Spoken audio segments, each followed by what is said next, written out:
ఈయన ఏ తప్పిదమును చేయలేదని చెప్పి రెండవవాడు ఏమంటున్నాడు తెలుసా? అరే ఏం మాట్లాడుతున్నావు నువ్వు, ఏం మాట్లాడుతున్నావు? మొదటి దొంగను చూసి మన జీవితంలో మనం చేసిన అన్యాయానికి అక్రమానికి మనము బందిపోటు దొంగలమయ్యి దారిని వెళుతున్న ప్రజలను దోచుకున్నాం, తిరుగుబాటు చేసాం, ప్రజలను అల్లరి కలిగించాం, నరహత్యలు జరిగించాం. మనం చేసిన వాటికి మనము తగిన ఫలం అనుభవిస్తున్నాం. కానీరా ఈ యేసయ్య మాత్రం ఏ తప్పిదము చేయలేదురా, ఈయనలో ఏ నేరము లేదురా. ఈయన మాట కాదండి, ఈయన ఈ మాట మాట్లాడడానికి ఆల్రెడీ యేసు ప్రభు గురించి హేరోదు రాజిస్తున్న సాక్ష్యము 23:15 చూడండి. హేరోదును కూడా కనబడలేదు, హేరోదు అతని యొద్దకు తిరిగి పంపెను కదా, ఇదిగో మరణమునకు తగినది ఏది ఇతడు చేయలేదు. పిలాతు మాట్లాడుతున్న మాట చూడండి 22వ మూడవ మారు ఇతడు ఏ దుష్కార్యము చేసి ఇతని యందు మరణమునకు తగిన నేరమేమీ నాకు అగపడలేదు గనుక ఇతనికి శిక్ష శిక్షించి విడుదల చేతునని. హల్లెలూయా. ఈ సెలవులో పలుకుతున్న ఈ రెండవ దొంగ యేసు ప్రభు ఏ నేరము చేయలేదని పలకడానికి కారణం ఏంటో తెలుసా? ఆల్రెడీ హేరోదు దగ్గరికి యేసు ప్రభువును పంపించారు.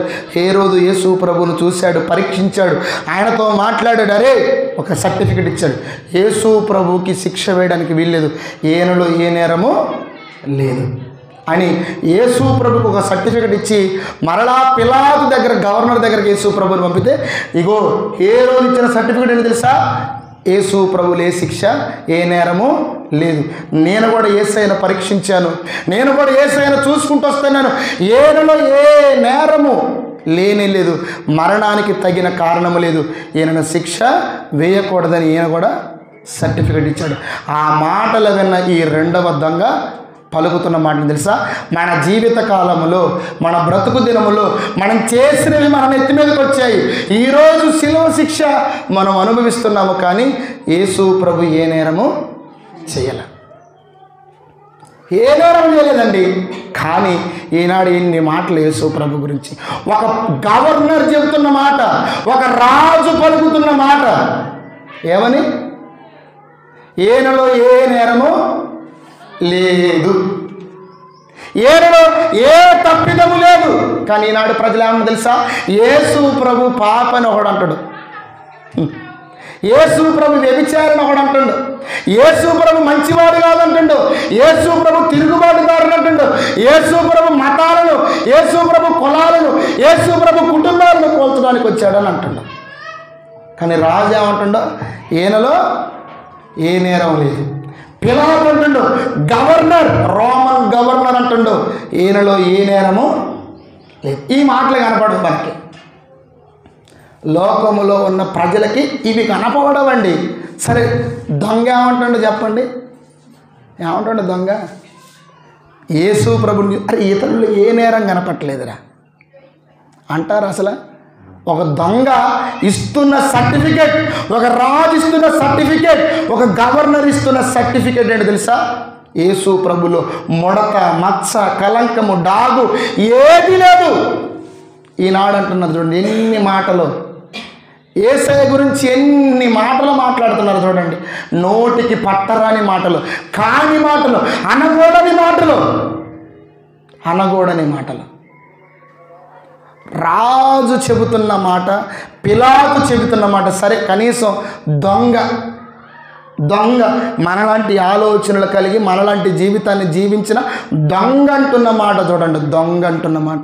ఈయనలో ఏ నేరము లేదు, ఈయన శిక్షించబడడానికి అర్హుడు కాదు, ఈయన జీవిత కాలములో మేము గమనిస్తే ప్రజలకు మేలు చేశాడే తప్ప కీడు చేయలేదు. చనిపోతున్న సమయంలో మొదటి దొంగ యేసు ప్రభుని దూషిస్తే రెండవ దొంగ అంటున్నాడు ఈయనలో ఏ నేరము కనపడట్లే. చనిపోతున్న సమయంలో ఏం చేయాలి చెప్పండి అండి? దిగిరమ్మనాలా? ఒక 4 రోజుల క్రితం ఆ క్రైస్తవులలో ఒక మంచి నాయకుడు, క్రైస్తవులకి ఒక మంచి వక్తను కోల్పోయారు. రాజమండ్రి ఈ శివారు ప్రాంతంలో ఆయన్ని చంపేసి అక్కడ పడేశారు. మొత్తానికి అది మర్డర్. చంపేశారు. ఎవరు చంపేశారో తెలియదు కానీ మొత్తానికి ఆయన చంపేసి అక్కడ పడేశారు. ఏమనాలి చెప్పండి? అయ్యో, ఒక మంచి మనిషిని చంపేశారు, ఒక పాస్టర్ గారిని చంపేశారు, యేసు ప్రభువుని నమ్మి వాక్యాన్ని బోధిస్తున్న ఒక సేవకుడిని చంపేశారని కనీసం కొన్ని మాటలైనా పలకాలి. కానీ ఒక మాట ఒక ఆమె వచ్చింది యూట్యూబ్లో పెట్టి ఏమన్నట్టు తెలుసా? పగడాల పగిలిందా, పగడాల పగిలిందా. చచ్చిపోయిండు, కుటుంబం అంతా వేదన పడుతుంది. 2 ఆడపిల్లలు ఆయనకి. పగడాల పగిలిందా. ఇంకోటి అంటుండు, మేమే చేసినాం, మేమే చంపేసిన, ఏం చేసుకుంటారో మీరు చేసుకోండి. ఇంకొకడు అంటుండు, ఎవరైతే ఇలాగ మాట్లాడతారో వాళ్ళకి ఇదే గతి. ఒకడు అంటుండు, వీడు ఫుల్గా తాగి బండి నడిపి యాక్సిడెంట్ చేసుకొని చచ్చిపోయాడు. చచ్చిపోయినప్పుడు కనీసం మానవతా ధర్మంతో కాస్త నైతికంగా ఆలోచించి ఏం మాట్లాడాలో ఈనాడు ప్రజలకు అర్థం కాని పరిస్థితుల్లో ఉన్నారు. మతము విషము కంటే చాలా ప్రమాదం. కానీ మనం ప్రకటిస్తుంది మతం కాదు, ఇది మార్గం, ఇది సత్య మార్గం. యేసు ప్రభు అంటాడు, నేనే మార్గము, నేనే సత్యము, నేనే జీవం. కుటుంబం అంతా ఒక పక్కన బాధపడుతుంది, క్రైస్తవ లోకం అంతా దుఃఖపడుతుంది. అయ్యో, ఒక మంచి దైవజనుని పట్టలు పెట్టుకున్నారు కదా అని. పట్టలు పెట్టుకుని నిన్న రాత్రి మదర్లో ర్యాలీ చేసి వచ్చినమాట, శాంతియుత ర్యాలీ. హతసాక్షి అయ్యాడు. ఒక గుర్తుపెట్టుకోండి, ఏ మతంలో ఈ పదం అస్సలు వర్తించదు. హతసాక్షి క్రీస్తు కొరకే హతసాక్షి అంటే ఆయన నమ్మిన దేవుని కొరకే ప్రాణాలు కోల్పోయాడని ఏ మతములో కూడా ఈ హతసాక్షి అనే పదం అతకదు. ఒక క్రిస్టియానిటీలోనే మాత్రం ఈ హతసాక్షి అనే మాట వర్తించింది. మీరు ఆడ విన్నారా? పలానా దేవుని కొరకు చచ్చిపోయాడ్రా, పలానా దేవుని నమ్మి ఆయన గురించి ప్రకటిస్తుంటే చంపేశారా అని ఏ మతంలో మీరు విన్నారు? ఒక హిందూ మతంలో విన్నారా? ఒక బౌద్ధ మతంలో విన్నారా? ఒక సిక్కు మతంలో ఉన్నారా? ఒక ముసల్మాన్ మతంలో విన్నారా?